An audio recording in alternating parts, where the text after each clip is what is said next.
दोस्तों, पाकिस्तान की तारीख में दो अजीम जनरल, पहला जनरल ज़ियाउल हक और दूसरा जनरल मुशर्रफ, ये वो अजीम इंसान थे जिन्होंने वक्त के फिरौनों को ऐसी इबरतनाक शिकस्त दी कि दुश्मन आज भी अपने बेवकूफी पर हैरान है। दोस्तों, वाकई पाकिस्तान अल्लाह का करिश्मा है। तभी तो जब रूस अपने गंदे अजाइम के साथ अफगानिस्तान पर छल दौड़ा तो उस वक्त पाकिस्तान की डोरिया पाक फौज के हाथ में थी, और उसके बाद जब अमरीका ने रूस के कदम पर कदम रखा तो भी वतन खुदादात की कमान पाक फौज के हाथ में थी। दोस्तों, तारीख गवाह है कि अमरीका तो रूस से भी ज्यादा जल्दबाज निकला था और अपने हवारियों समेत इस सोच में था कि सुबह का नाश्ता अफगानिस्तान और रात का डिनर बड़ी धूमधाम के साथ इस्लामाबाद के 5 स्टार होटल में किया जाएगा।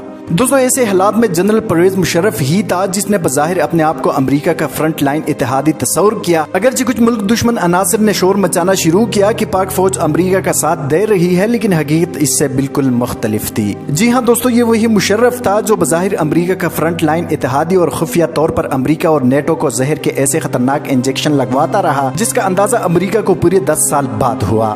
दोस्तों, इसलिए तो अफगानिस्तान में अमेरिकी फौज के सरबराह जनरल पेट्रियास ने कहा था कि अफगानिस्तान में हम तब तक कामयाबी हासिल नहीं कर सकते जब तक पाकिस्तान सही मायनों में हमारा साथ नहीं देता। और ये बात तो तय है कि कभी पाकिस्तान हमारा साथ नहीं देगा और पाकिस्तान हमारे साथ डबल गेम खेल रहा है। दोस्तों, जनरल मुशर्रफ के दौर में पाकिस्तान ने हर शोबे में तरक्की की और पाक फौज के पेशेवराना सलाहियतों में खातिर खा इजाफा हुआ। अगरचे दुश्मनान इस्लाम पाक फौज और ISI को अपने तमस्खुर का निशाना बनाते हैं, मगर हकीकत ये है कि आज दुनिया पाक फौज और ISI को नंबर 1 मानती है, जिन्होंने सबसे पहले रूस जैसे सुपर पावर को धूल चटाई और अब अमेरिका पाकिस्तान के आगे घुटने टेकने पर मजबूर है। दोस्तों, जनरल परवेज मुशर्रफ एक निडर और इंतहाई काबिल जनरल थे। इस बात का अंदाजा आप इस बात से लगा सकते हैं। अमेरिका में एक लाइव शो के दौरान जब सहाफी ने तंजिया अंदाज में मुशर्रफ से सवाल किया कि पिछले कई सालों से उसामा बिन लादेन पाकिस्तान के शहर एबटाबाद में मौजूद था और ISI को मालूम ही न था, जिस ISI को अपनी मुल्क की खबर तक न हो उसे नंबर 1 कैसे कहे। ये उस सहाफी के अल्फाज थे जिस पर सबने तालियां बजाई और सहाफी फातिहाना मुस्कुराहट के साथ अपने चेयर को घुमाते हुए तालियों से लुत्फ अंदोज होता रहा।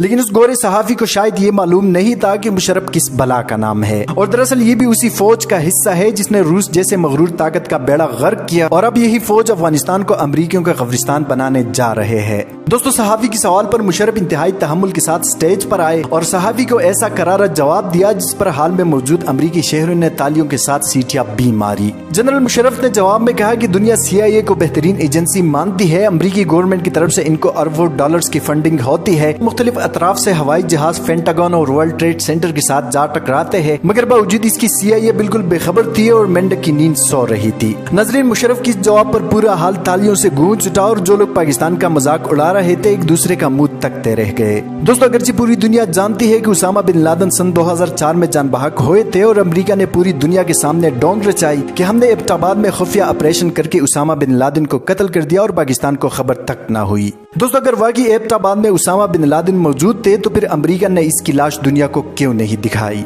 जिस तरह सद्दाम हुसैन को फांसी पर लटकाया गया और पूरी दुनिया ने साफ साफ देखा कि सद्दाम को फांसी दे दी गई, तो फिर उसामा की लाश को ये क्यों दुनिया के सामने न ला सके? ये वो हकायक है जिनसे बच्चा बच्चा वाकिफ है। दोस्तों, इसके अलावा कुछ नादान दोस्त ये भी सवाल पूछते हैं कि एबटाबाद ऑपरेशन की खबर पाक फौज को नहीं थी, तो उनकी खिदमत में अर्ज है कि ISI को बहुत पहले खबर हो चुकी थी जब बागराम एयरबेस में एबटाबाद ऑपरेशन के लिए स्क्रिप्ट तैयार हो रहे थे। इसके अलावा 2 साल तक अमेरिका को उसामा की मौत की खबर नहीं थी, जबकि दूसरी तरफ ISI को उसी वक्त उसामा की मौत की खबर मिली थी, और साथ में ISI को ये भी मालूम था कि किस वजह से इनकी मौत वाक़ई हुई है। दोस्तों, अगरचे दुनिया ISI की दलेरी को मानती है, लेकिन दुश्मन अपने बोझ और संगीन नफरत की वजह से कभी अपने जबान पर इकरार नहीं करते। दोस्तों, दुश्मन माने या ना माने, लेकिन ये बात रोजे रोशन की तरह यह है कि जो हमारी फौज और ISI से टकराएगा जलालत और रसवाई की मौत इनका मुकद्दर होगा।